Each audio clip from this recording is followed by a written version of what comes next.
여러 가지가 있습니다만 그 중에 대표적으로 두 가지가 은행과 우상숭배, 은행과 우상숭배. 너희 집 모두가 나름으로 되고 이 부태여 불의한 자 앞에서 송사하고 성도들 앞에서 하지 않느냐.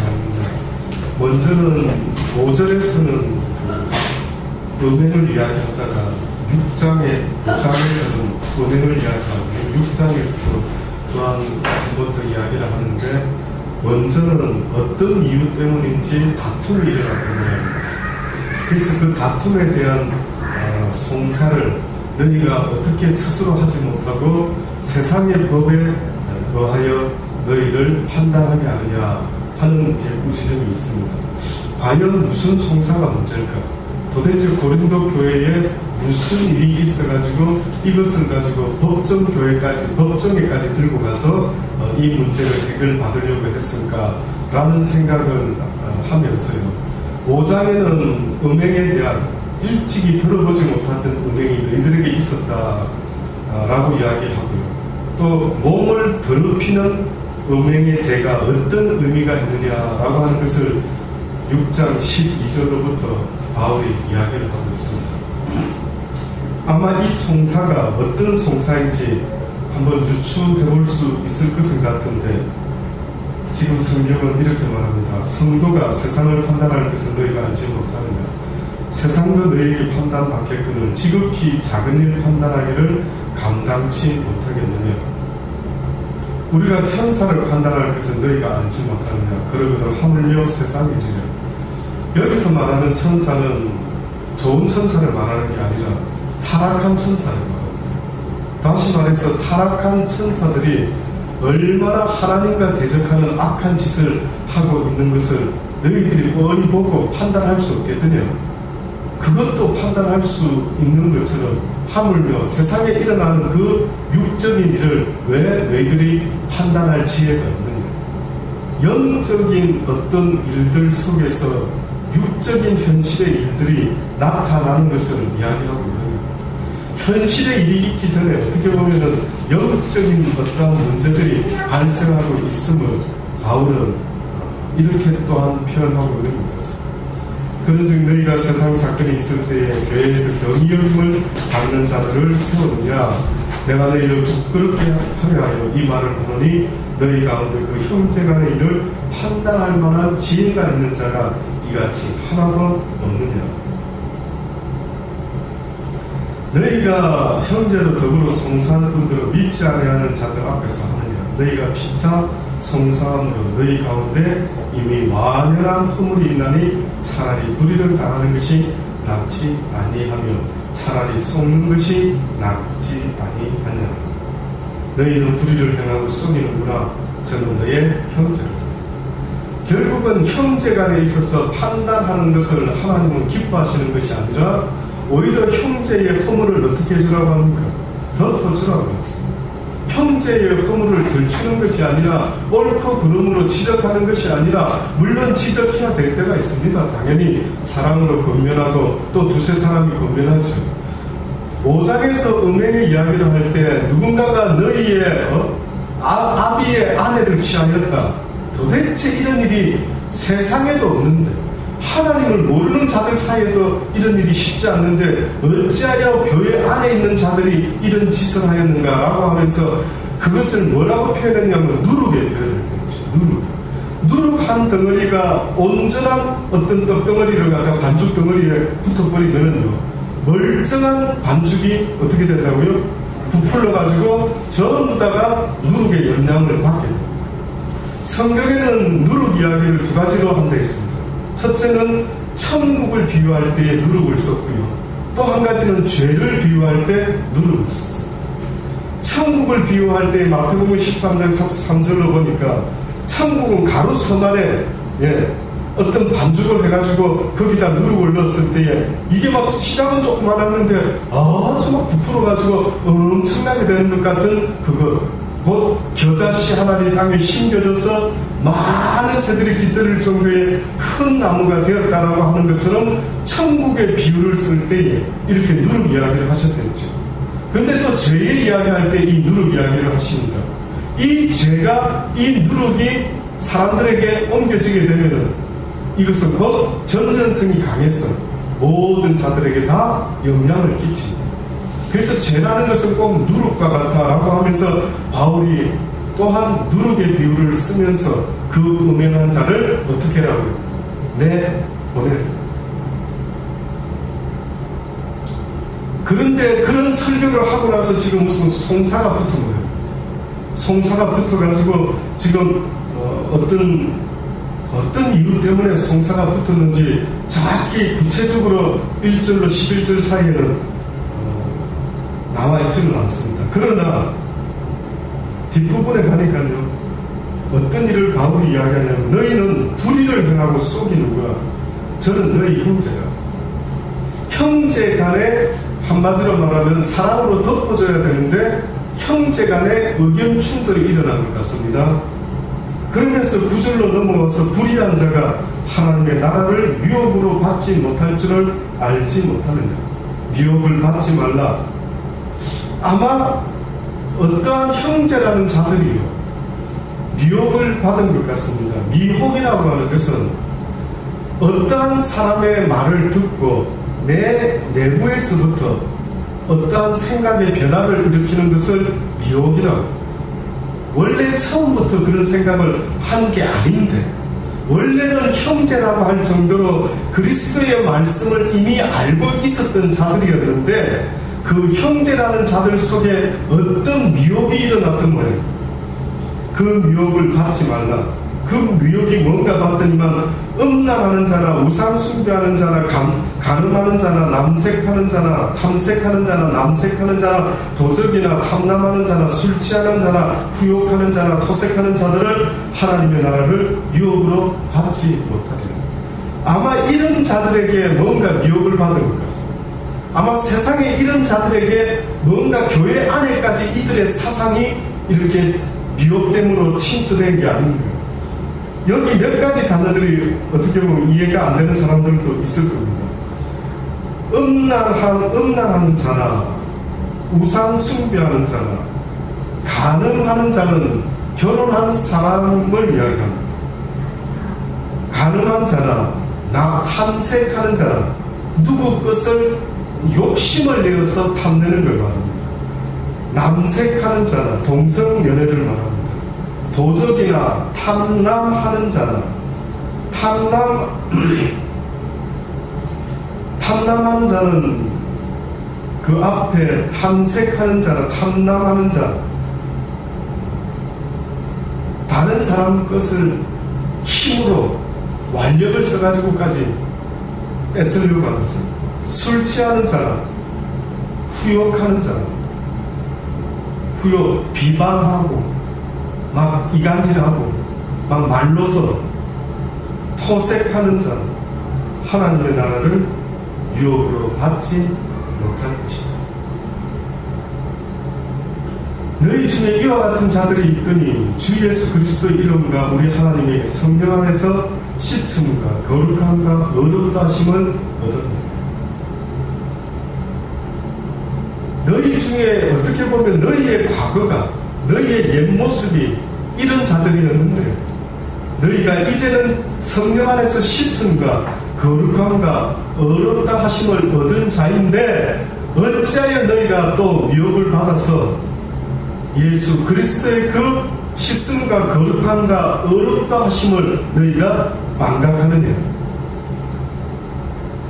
모든 것이 내게 가하나 다 유익한 것이 아니요 모든 것이 내게 가하나 내가 아무에게든지 제재를 받지 아니하리라. 식물은 배를 위하고 배는 식물을 위하나 하나님이 이것저것 다 피하시리라. 몸은 음란을 위하지 않고 오직 주를 위하며 주는 몸을 위하시니라. 지금 이 바울이 이런 표현을 쓴 것은 이것은 하나의 속담입니다. 속담, 격언. 얼핏 들으면 이 말이 조금 느낌이 복잡한 듯 합니다. 이게. 모든 것이 가하나 내게 가하나 다 유익한 것이 아니요 모든 것이 내게 가하나 내가 아무에게든지 제재를 받지 아니하리라. 식물은 배를 위하고 배는 식물을 위하나. 이 모든 지금 표현들이 뭔가 어떤 목적을 두고 쓰고 있는 격언과 같은 그런 이야기입니다. 한마디로 말하면 무슨 이야기냐면 이 고린도 교인들 그들 속에 어떤 사상까지 파고 들어왔느냐, 어떻게 사람들을 미혹시켰느냐 하면은 인간이 육적으로 음식을 먹는 것이 본능 아니냐, 배고프면 음식 먹는 거 아니냐, 마찬가지로 음행을 저지르는 것도 본능 아니냐, 그러니 그렇게 뭐 나쁘게만 생각하는 거 아니다. 이런 희한한 이야기가 점점 그들 속에 아마 유혹을 일으켰던 거예요. 왜 육적인 것이 이렇게 하나님이 지금 계속해서 오늘 바울을 통해서 이런 이야기하는 줄 아십니까? 결국은 우리의 육신이 죽으면 끝이고 영만 깨끗하면 된다라고 생각하는 분들이 있는데요, 성경에는 그렇게 말하지 않습니다. 죽고 나면은 그 흩어진 육체가 변화를 일으켜서 뭐와 조인을 한다라고 성경이 말합니까? 영과 그 육신이 왜 굳이 이런 일이 있지? 누군가 물어보더라고요. 목사님, 그럼 화장하면 안 되는 거 아닙니까? 그 몸이, 육체가 보존돼야 그 영이 언젠가 다시 이집트의 미라와 같이 돌다가 들어오는 것 아닐까요? 이런 생각을 하더라고요. 예, 그 영혼 분별의 사상은 일리가 있습니다. 그러나 아무리 육이 죄가 되고 할지라도 성경의 놀라운 비밀은, 참 뭐라고 말로 설명하기 어려운 것은 언젠가 때가 되면 죽은 자가 무덤에서 일어난다. 무덤에서 다 썩었던 자들이 불떡 일어나서 예수 그리스도께서 돌아가셨다가 부활하셨을 때에도 첫 번째 잠자던 자들이 일어났다라고 희한한 이야기가 성경에 써 있는 거예요. 왜 그럴까? 저 나름대로 이렇게 깨달아 보니까 꼭 그것은 지붕과 같은 역할이 있는 것 같습니다. 하늘나라 가서 내가 예수님을 알아보는 것처럼, 예수님이 나를 알아보는 것처럼 영이라는 존재가 육의 형상을 띠고 있는 게 아닐까. 내가 전도사님의 영인지 육이 없으면은 그 영이 있고, 이 천사가 이 천사고 저 천사가 저 천사가 될 건데 도무지 저 사람이 누구지? 알 길이 없단 말이야. 근데 왜 굳이 육이라고 하는 꼭 지문과 같이 저 영이 바로 그때 그 영 아니야? 바울의 영 아니야?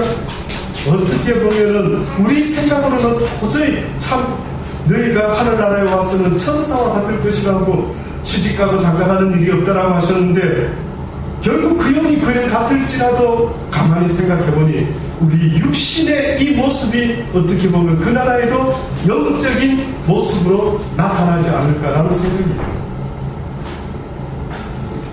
그래서 그랬는지, 지금 이 이야기는 여러분의 이해를 돕기 위해서 하는 겁니다. 그래서 그랬는지 바울이 지금 뭐라고 이야기를 하느냐면, 너희의 몸에 대해서 함부로 하지 말아라.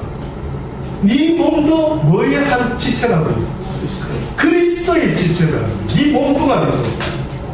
우리 몸의 지체를 말할 때는 손가락이 내 몸의 지체라고 이야기하지 않습니까?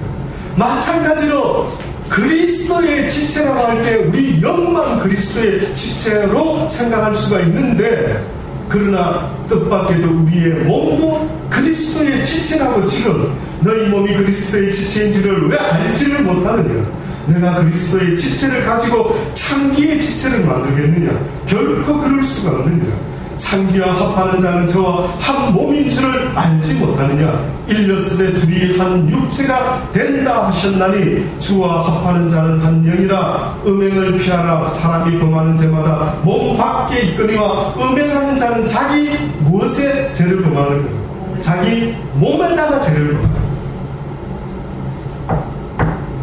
죄가 있는데 밖에서 저지르는 죄가 있답니다. 누굴 죽인다든지 살인한다든지 도둑질한다든지 빼앗는다든지 온갖 짓거리를 하는 나쁜 죄가 분명히 있는데, 뜻밖에도 자기 몸에 저지르는 아주 하나님이 아주 금하는 죄 중에 죄가 있는데, 그게 뭐라고요?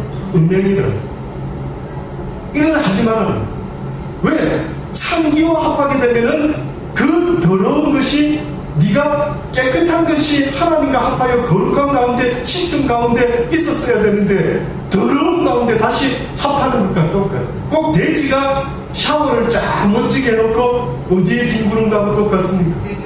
돼지 그 구조물에 또다시 뒹구는 것과 똑같아요. 그만큼 네 육신에 저지르는 죄는 네 영혼의 데미지가 크다는 거예요. 그래서 그 당시 때 고린도 사람들이 얼마나 음행이 상식적이었는지 아시죠? 그들이 섬기는 아세라 여신 모든 아주 잡신들을 아예 고린도에는 몇만의 여사제가 있어가지고 그 짓을, 음란한 짓을 아예 그냥 종교적인 행위랍니다. 그게 하나님의 법과 세상의 이 우상숭배의 법을 한번 비교해보면 딱 특징이 있습니다. 하나님은 늘 우리에게 깨끗함과 거룩함과 순결함을 말씀하는데, 이런 이 이단들과 이 썩어질 우상들은요, 이상하게도 우리 몸뚱아리에 엄청나게 나쁜 짓을 하도록, 그게 오히려 하나님 신에게 드리는 아주 거룩한 제사인 것처럼 그렇게 말해요. 소돔과 고모라 성이 마지막에 그들이 보여준 죄가 뭐였는 줄 아십니까? 음란이었어요. 소돔과 고모라 성의 마지막, 이제 더 이상 희망이 없다라고 만약에 보신 하나님께서 뭘 가지고 이제 더 이상은 저들에게서 기대할 수가 없다. 뭐였을까? 그들의 육신이 이제는 하나님과 하나 되지 아니하고, 보니 바울이 뭐라고 이야기합니다. 주와 합하는 자는 한 영이라. 다시 말하면 영이 복합을 이룬다는 것이 아니라 주와 함께 합하는 영은 하나님과 주와 같이 거룩한 자의 모습이 있어져야만 됩니다. 비록 거룩하기가 쉽지 않는 연탄 공장 안에와 같은 이 세상이라 할지라도 그 거룩은 우리의 목표가 됩니다.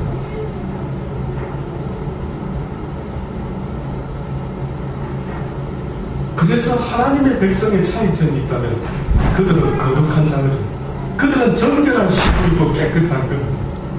몸만 깨끗한 게 아니라 입에서 나오는 말도, 모든 행실이 신랑이신 예수님이 보실 때에 참으로 너무 이쁘고 귀여워. 저는 우리 막내 정재가 아빠를 찾을 때나 엄마를 찾을 때 걔의 특징이 있습니다. 꼭 아빠 이렇게 끝을 올립니다. 이상한, 걔는 그러더라고요.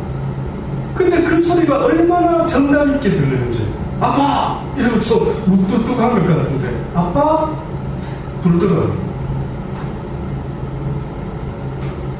그러니 사랑 안 하려고 해도 큰 녀석들보다는 왠지 사랑받게 하니까, 그렇지 않습니까? 우리 모두도 자기 하기 나름에 어떻게 보면 사랑받는 거 아닙니까? 이상하게 사랑받을 만한 사람들은 보면은 뭔가 이쁜 구석이 있단 말이죠. 그것처럼 하나님도 우리에게 정결함을 요구한다는 것을 상상해 보십시오. 과연 성결한 아름다움, 깨끗한 사람의 아름다움, 거룩한 사람의 아름다움, 어머나 아우 이뻐, 저렇게 거룩하다니 아우 이뻐, 저렇게 깨끗하다니 아우 이뻐, 그 이쁜 모습이 뭘까를 한 번쯤 생각해 봐야 되는 것이. 그러니 사람들이 밖에서 짓는 죄도 있지만은 자신의 육신의 몸에 죄를 짓게 된다는 것은 얼마나 죄 중에서도 더 하나님이 크게 보는 죄인지, 너희 몸은 너희가 하나님께로부터 받은 바 너희 가운데 계신 무엇의 전이라고 합니까? 성령의 전인 줄을 알지 못합니다. 너희는 너희의 것이 아니라 값으로 산 것이 되었으니 그런즉 너희 몸으로 하나님께 영광을 돌리라. 너희의 몸을 예수 그리스도께서 피 흘려 주고 주심으로 죄로부터 팔려갔던 종의 인생을, 노예를 다시 자유자로 부르셨다. 꼭 쿤타킨테 옛날에 뿔이라는 영화가 히트쳤을 때 아프리카에서 잡혀온 노예들이 팔려갔다가 누군가가 값을 주고 노예상들에게 사면은 어땠습니까? 팔려나갔죠. 결국 산 주인이 자기 마음대로 하는 것이죠. 그러니 너희들은 과거에 그렇게 더럽고 아주 죄의 종노릇하는 노예의 삶의 모습에서 내가 너희를 값주고 샀다. 그러니 너희는 이제 너희의 육신을 너희들 원하는 대로 주장할 수가 없다. 너희의 주권이 한마디로 누구에게로 넘어왔다고? 나 여호와께로 넘어왔다. 인정해라.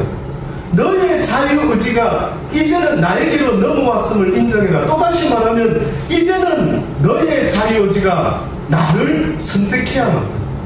인정해야만 한다. 가끔 내 자유의지가 내 것인 걸로 생각하는 사람들이 많습니다. 그런데 육에 속한 자들의 특징을 보면 자기 자유의지가 자기 육신을 이기는 줄 알고 있지만 항상 자기 자유의지가 육신의 종노릇하고 있다는 것을 모르는 사람들이 있더라고요. 어느 크리스찬이요, 부흥회 때 어느 목사님의 말씀을 듣고 은혜를 받은 것 같습니다. 미국에서 있었던 이야기더라고요. 은혜를 받고 그분이 내가 이제는 금식함으로 주님께 회개하고 이제 새롭게 결심하고 나가야 되겠다 생각하고 그 사람이 금식을 시작했다. 그런데 금식을 하는 중에 이 육신의 위가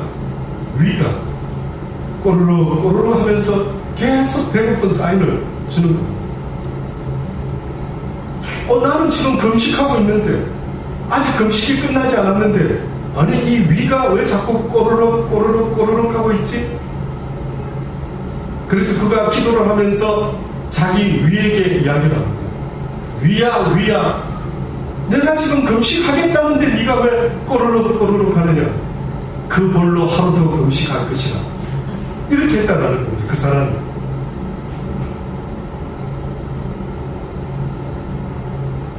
무슨 이야기냐면은 사람들은 위가 꼬르륵 하면은 대부분 누가 시키는 대로 합니까? 얘가 시키는 대로 합니다. 그러니까 이 크리스찬이 무슨 생각을 했느냐면 뭘 하다가도 배고프면 다 수업하고 밥을 먹는 겁니다. 내 인생의 주권자가 이 위일까? 나는 위 시키는 대로 가서 밥을 먹는 거야? 별거 아닌 이야기 같지만은 육적인 자의 모습, 육의 종노릇하는, 본능의 종노릇하는 자의 모습이 어떻게 보면 이와 같지 않은 거예요. 어떻게 생각하십니까? 여러분은 하나님의 말씀을 생각하고 그래 주님이 이렇게 말씀하셨으니 이제는 내가 이 말씀을 벗어나는 일은 쳐다도 보지 않고 뒤도 돌아보지 않고 앞만 향해서 갈 것이라 라고 결심을 하다가도 육신에 어떤 일들이 생기면 수십 번이고 바뀌어지는 겁니다. 육이 아프면, 육이 배고프면, 육이 괴로우면, 현실에 어떤 일이 생기면 모든 영적인 것들은 잃어버리고 내 자유의지가 영을 놓쳐버리고 육적인 것을 위하여 움직이기 시작하는 거예요. 그래 배고프지? 밥을 먹어야지. 그래 돈이 필요하지? 딴 거를 가지고 막 길을 쓰고 돈을 벌어요. 하나님의 말씀은 육적인 그 본능이 너희들로 사망으로 이끌어가는 것을 왜 알지 못하는 거예요. 그러니 이제는 너희가 육신을 위하여 사는 자가 되지 말고 하나님을 위하여, 의를 위하여, 거룩함을 위하여 사는 자가 되는 것입니다. 이것이 하나님의 사람들의 삶의 모습과 세상 사람들의 삶의 모습의 차이라는 사실을 잊지 마셔야 됩니다. 너희 몸은 너희가 하나님께로부터 받은 바 너희 가운데 계신 성령의 전인 줄을 왜 알지 못합니까? 너희 몸이라는 이 존재는 거룩하신 하나님의 성령이 거하는 그런 곳이라는 사실을 왜 알지 못하느냐? 왜 자꾸만 영적이지 못하고 육적인 것에 너희가 얽매여 있는가? 오죽 했으면 예수님이 수가성에서 우물가의 여인과 함께 하나님의 이야기, 생수의 이야기, 생명의 이야기를 나누다가 제자들이 이제 점심시간이 되어서 가서 예수님 드실 육신의 빵을 가지고 오지 않았습니까? 그랬을 때 예수님 누구와 대화하고 계셨습니까? 누가 먹을 거 갖다 주셨나? 그때 예수님이 뭐라 말합니까? 나의 양식은 무엇이 내 양식이라고?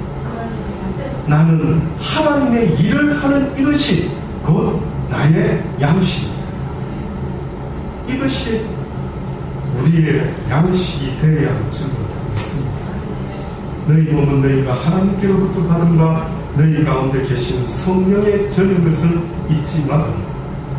너희의 육신의 삶이 이제는 너희 것도 아니었지만 과거에는 너희 것이었다가 죄에 팔려서 종노릇하며 살았지만 이제는 내가 예수 그리스도 내 아들의 피값으로 너희들을 샀으니 이제는 너희 몸으로 하나님께 영광을 돌리라. 하나님께 영광 돌리는 여러분 되기를 바랍니다. 비록 이러한 자가 많지는 않겠지만 이 땅에 한 빛만 있어도 하나님의 영광이 나타나며 하나님의 뜻을 모르는 그들에게 하나님의 뜻을 전해줄 수 있는 아름다운 일이 시작될 수가 있다는 사실을 잊지 마십니다.